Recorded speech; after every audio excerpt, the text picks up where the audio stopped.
किसी ने कहा, मिथिला वाले बोले हम राम जी को जो देते हैं दुनिया में कोई नहीं दे सकता। कैसी बात करते हो, राम जी को तो तन मन धन प्राण देने वाले लोग हैं, होंगे, लेकिन जो हम देते हैं वो कोई नहीं दे सकता। अच्छा क्या देते हो?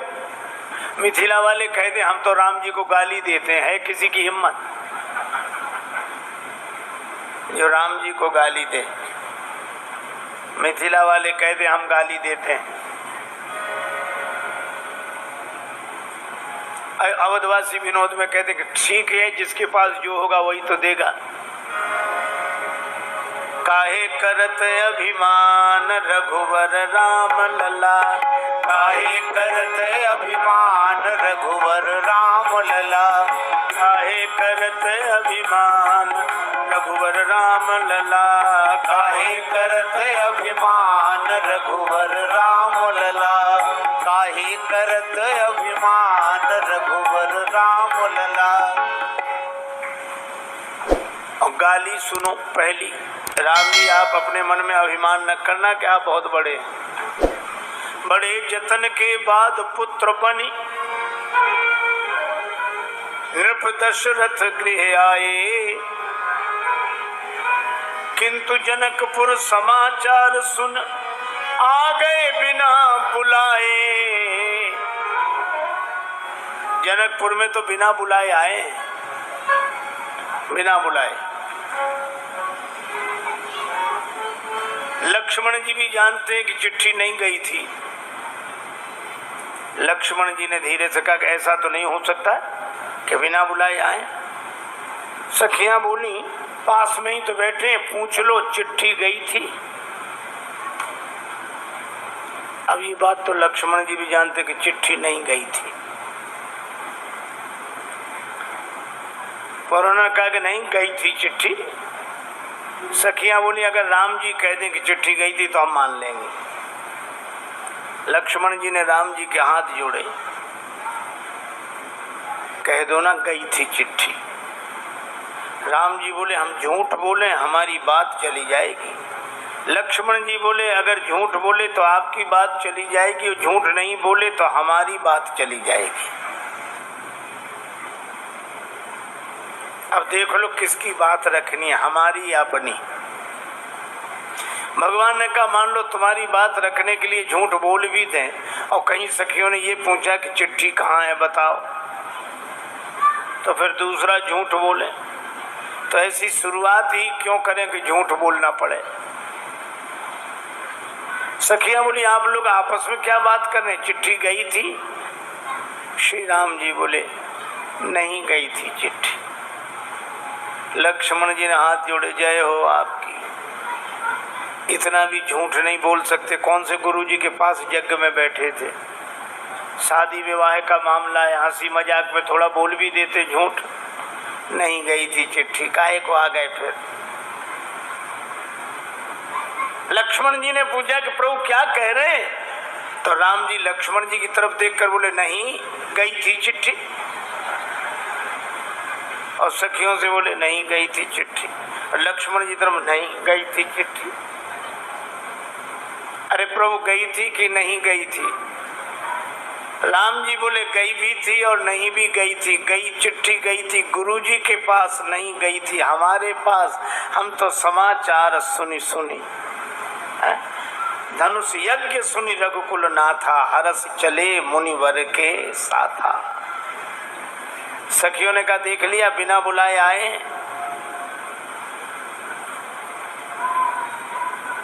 सुच तीर्थ धाम अनेकन है, सबकी अपनी अपनी गरिमा।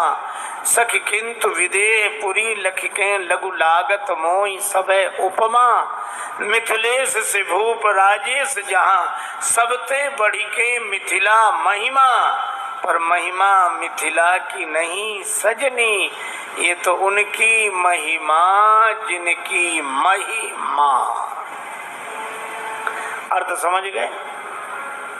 उनकी महिमा जिनकी महिमा। मई माने पृथ्वी, पृथ्वी जिनकी माँ है, उन जानकी जी की महिमा है कि भगवान बिना बुलाए जनकपुर दौड़ कर।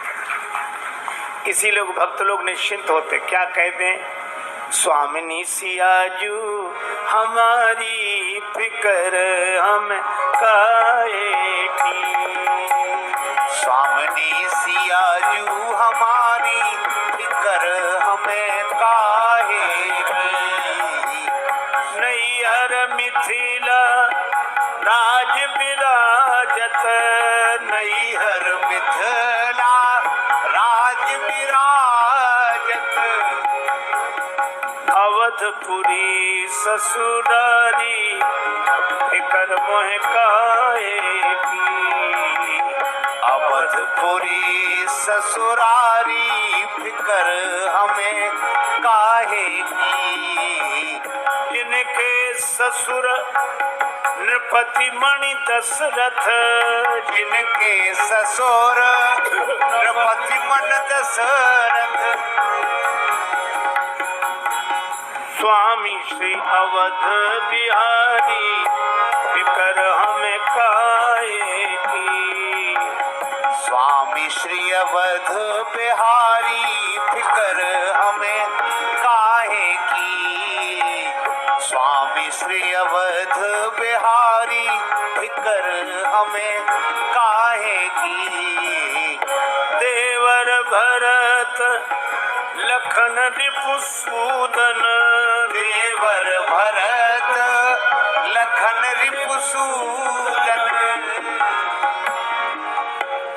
हनुमत चरण पुजारी फिकर हमें काहे की, हनुमत चरण पुजारी फिकर हमें काहे की, प्रेम लता कल जुग का करी है, प्रेम लता कल जुग का करी है, मोरी मैया जी करी है समारी फिकर हमें काहे की, मैया जी करी है सवारी फिकर हमें काहे की, मैया जी करी है सवारी फिकर हमें काहे की, जानकी जी का जिससे नाता है, जानकी जी का जिससे नाता है, वो भला काहे को घबराता है, करना कुछ भी नहीं कभी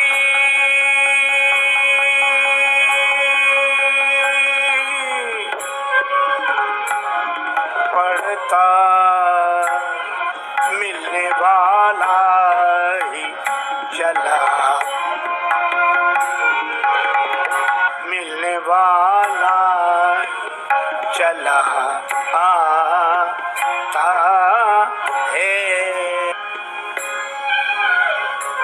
श्री जनक नरेंद्र नंदनी माता मैथिली का जिससे संबंध है उसे डरने की घबराने की कोई आवश्यकता नहीं।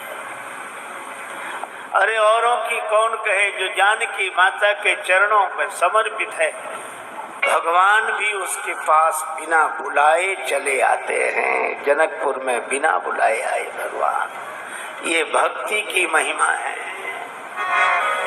मैया राउर मधुर जुगल चरना, बस भीतर बाहर घर द्वारे अंगना, बस भीतर बाहर घर द्वारे अंगना, मैया राउर मधुर जुगल चरना, मैया राउर मधुर जुगल चरना, बस भीतर बाहर बसे भीतर बाहर घर द्वारे अंगना। हे जानकी माता, आपके चरण कमलों की ऐसी महिमा है।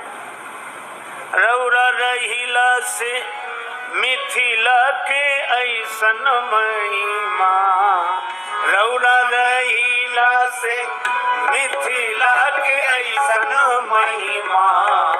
पूरन ब्रह्म कहवले ओ मलियन के मंगना, पूरन ब्रह्म कहवले ओ मलियन के मंगना। पूरन ब्रह्म कहवले ओ मलियन के मंगना। आपके चरण कमलों की ऐसी महिमा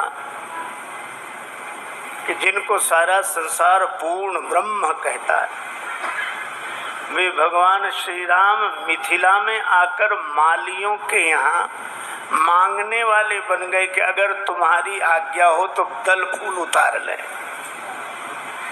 बिना बुलाए आए।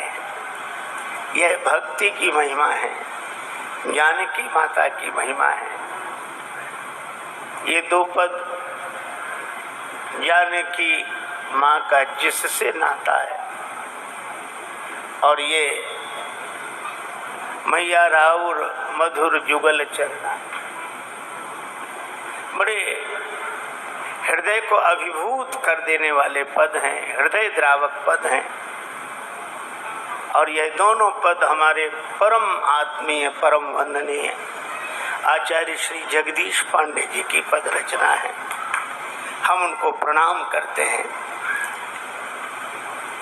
उनके रहने से मिथिला का ऐसा चमत्कार सचमुच भगवान आए, बिना बुलाए आए। यह श्री जानकी माता की महिमा है। तभी श्री तुलसीदास जी महाराज कहते हैं कि जनक जी को पता लगा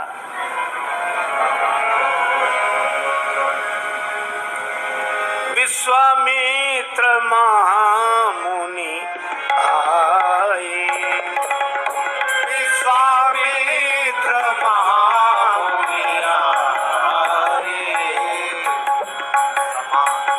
समाचार मिथिलापति पाए, समाचार मिथिलापति पाए।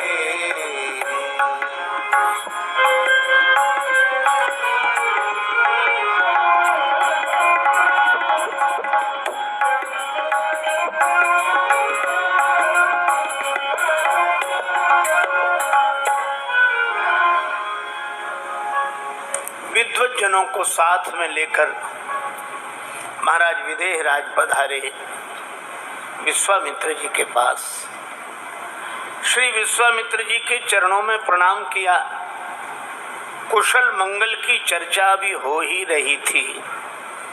तभी ते ही अवसर आए दो भाई, ते ही अवसर आए दो भाई।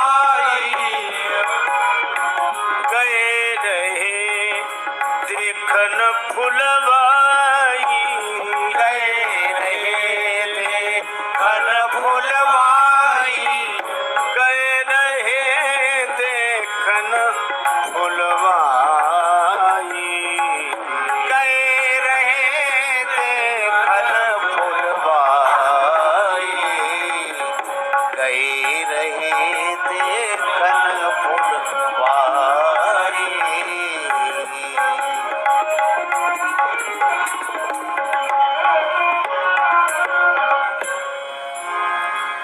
उसी समय दोनों भाइयों का पदार्पण हुआ। श्री राघवेंद्र, श्री लक्ष्मण और उन दोनों के विश्व विमोहन सौंदर्य को देखकर महाराज विदेहराज उठकर खड़े हो गए।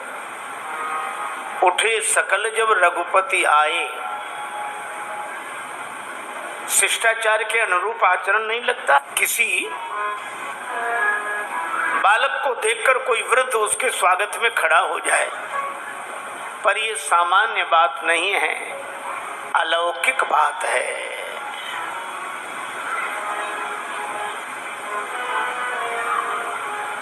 और या यूं कहो कि जनक जी परम ज्ञानी, जनक जी के साथ आए जनकपुर वासी परम ज्ञानी, और ज्ञानी जब बैठता है देह में नहीं बैठता,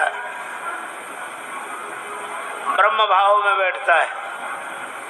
सो अहम अस्मि, अहम ब्रह्मास्मि, ब्रह्म भाव में बैठता है। निजानंद मस्ती में मैं झूमता हूँ, कहाँ कौन कैसा न मैं पूछता हूँ। तो ज्ञान के उस भाव में बैठे थे। लेकिन जब राम जी को देखा तो उठकर खड़े हो गए। वह ज्ञान भाव छूट गया, ब्रह्म भाव छूट गया। इन्हीं विलोकत अति अनुरागा, परवश ब्रह्म सुखई मन त्यागा। ब्रह्म सुख को भी मन ने छोड़ दिया।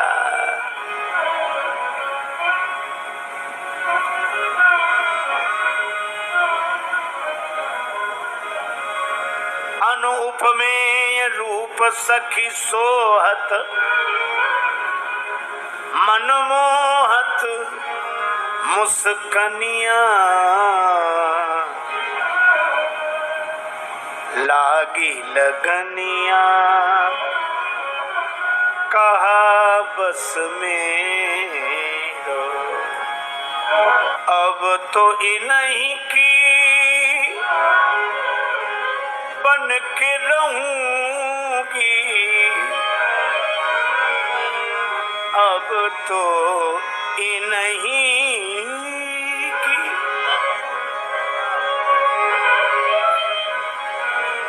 बन के रहूंगी, चाहे कछु कहे दुनिया।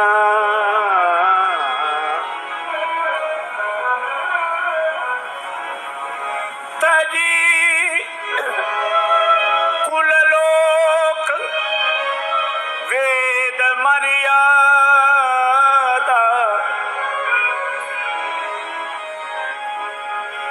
भई राजेश दिवनिया,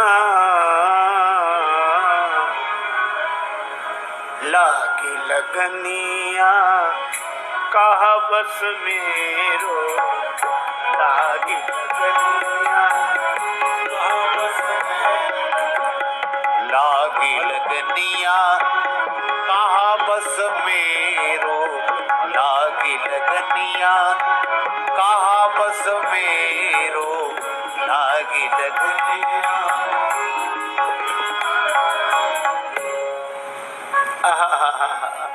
भगवान जिसका चित्त अपनी ओर खींच ले, कर्षण कर ले।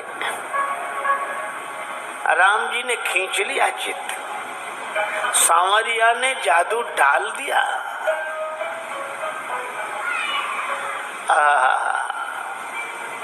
श्री ब्रज धाम में एक व्यक्ति आंख बंद किए बैठा, कमर सीधी करे, आंख बंद किए।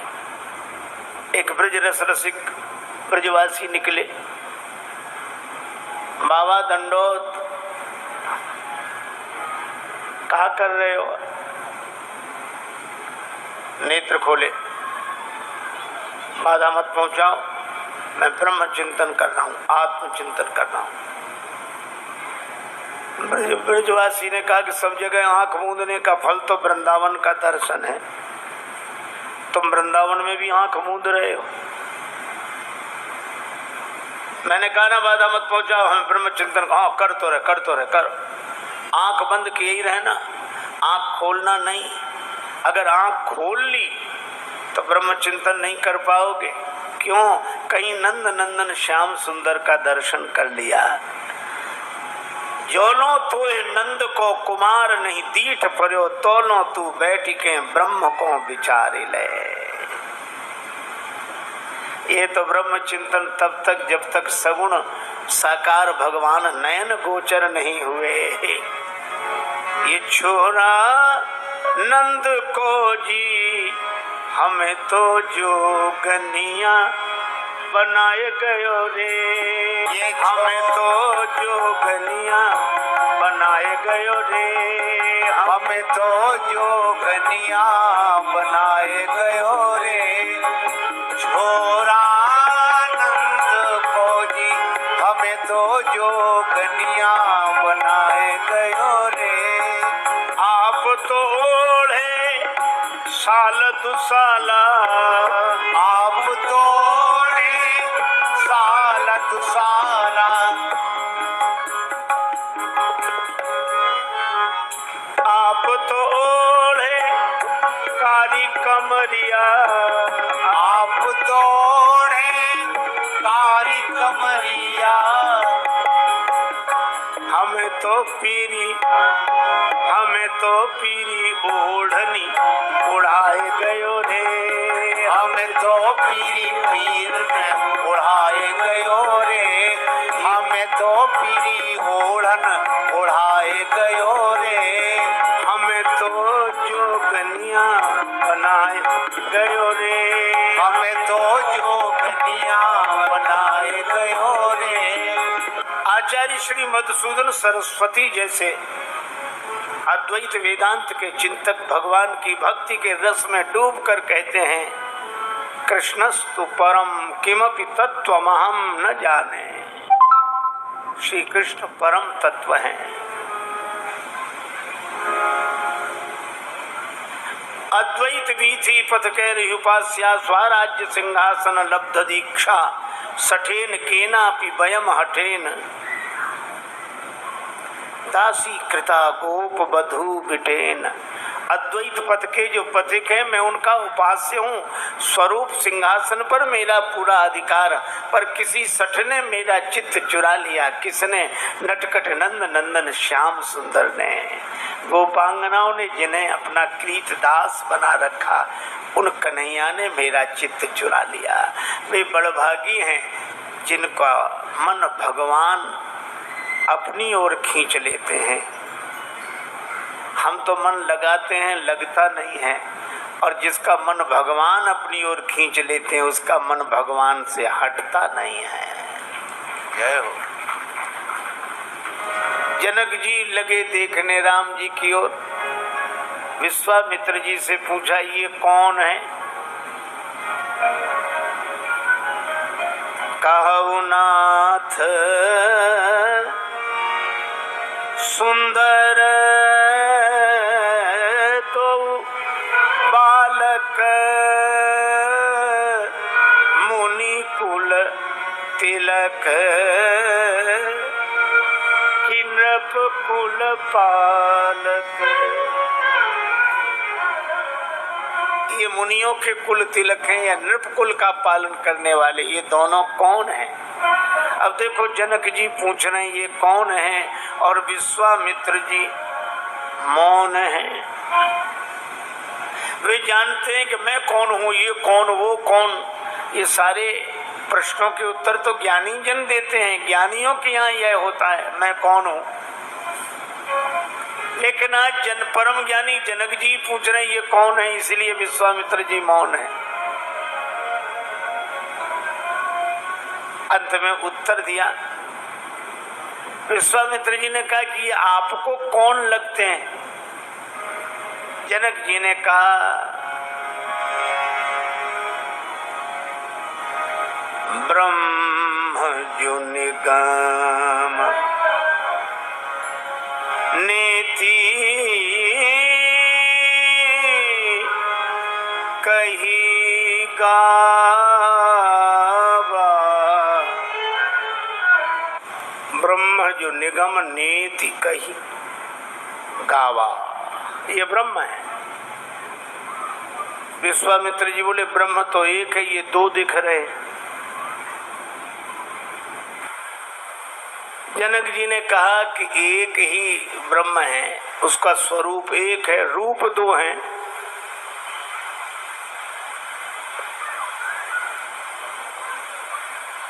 पर ब्रह्म तो इंद्रियों का विषय नहीं है, ये तो आंखों से दिख रहे हैं। जनक जी ने कहा इसका यह अर्थ नहीं कि इंद्रियों का विषय नहीं है, इसका अर्थ यह है कि इंद्रियां ब्रह्म तक नहीं पहुंच सकती, उसे अपना विषय नहीं बना सकती, लेकिन ब्रह्म तो इंद्रियों तक पहुंच सकता है। आंखें इन तक नहीं पहुंची, यही आंखों तक पहुंचे। अक्ल इन तक नहीं पहुंचती, यही अक्ल तक पहुंचते हैं। अक्ल उस तक नहीं पहुंची, वही पहुंचा अक्ल तक है। मुझे मुर्शिद के इस तर्जे बयां की याद आती है। ये वही है। अब जहां मिल जाए दो ज्ञानी, वहां सगुण भगवान को बड़ी परेशानी, इसलिए मन मुस्काए। राम जी मन ही मन मुस्कुरा रहे, जनक जी भी ज्ञानी, विश्वामित्र जी भी ज्ञानी, और भगवान मुस्कुराए तो विश्वामित्र जी क्या बोले? कौशलेश दशरथ के जाए, कौशलेश दशरथ के जाए, हम पितु बचन माने बन आए, हम पितु बचन मान बन आए। विश्वामित्र जी ने कहा अवध